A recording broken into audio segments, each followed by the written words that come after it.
Welcome to 30 days of culturally responsive music education lessons. This is lesson one. In this first lesson, let's talk about what is culturally responsive music education. But first, I wanted to talk about the two biggest misconceptions that I see music teachers hold around what it means to utilize culturally responsive pedagogical approaches in their music programs.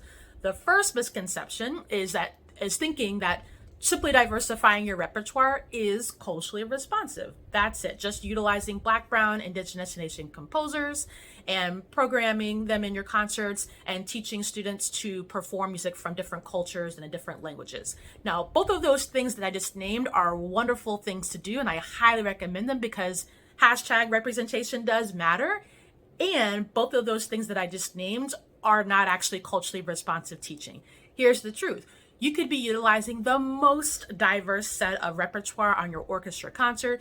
Your general music classes could be the most diverse in types of musicians and identities that are being represented. And the teaching instructional decisions that you're making and the instructional moves that you're making could still be, at best, just not actually reflective of the way that the students that you have in front of you need to learn, or at worst, they could be rooted in problematic teaching methods that keep some students learning at high levels and keep other students from being able to learn at high levels. So it's actually not about the repertoire or even the content that you're teaching.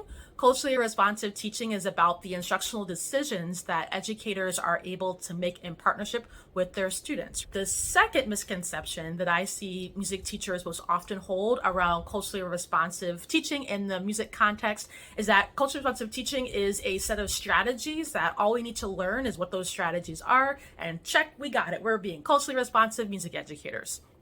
Well, unfortunately, again, culturally responsive teaching does have some strategies. However, culturally responsive teaching strategies without the foundational understanding around what culture is, how culture affects the way that the brain learns, and also understanding historical education systems, today's education systems, and how they serve to support some students better than other students. Without understanding these things, your own frames of reference, the strategies are being built basically on a house with no foundation. The foundation of culture responsive teaching approaches is really all those things that I just named. And then the strategies, yes, there are some, but you are now able to know which strategies to use at what time and with which students. Without understanding the foundational things, that's the work that people talk about, the strategies are pretty much meaningless. So now that we've named that those are two misconceptions, and now you know that simply diversifying repertoire is not culturally responsive and that it's not about a bunch of strategies that you can learn and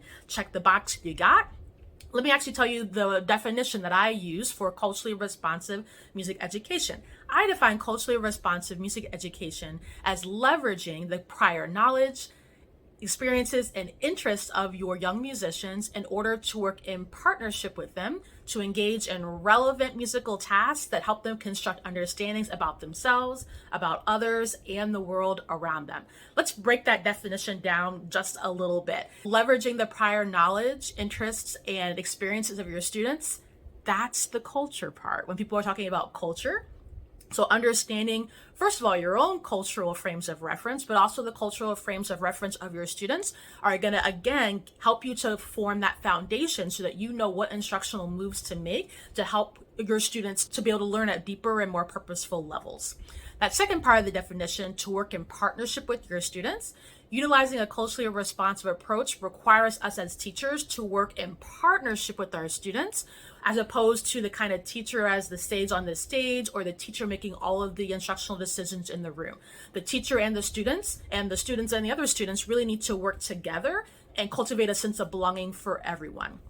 That third part of the definition, engaging in relevant musical tasks, that speaks to the curriculum and the types of objectives and things that you're teaching students. Everything needs to have a real world relevant purpose. What would be the reason why somebody in the real world would do this thing, right? That's how we make it relevant for our students. And then that last part of the definition, so that they can construct understandings about themselves, about others and the world around them.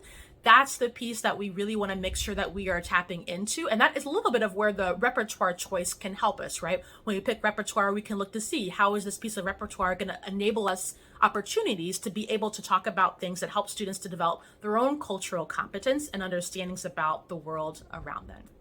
All right, that's it for lesson 1. I'll see you again tomorrow for lesson 2, but I wouldn't be a good facilitator without first making sure that we do some reflecting.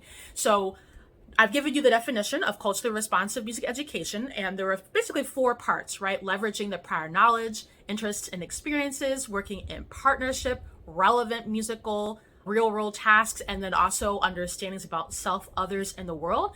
I would love for you to reflect and then let me know in the comments below this video, which part of the definition do you have the most questions about? And then drop your biggest question about that in the comments under this video. And then I'll meet you back here on my page again for lesson 2 tomorrow.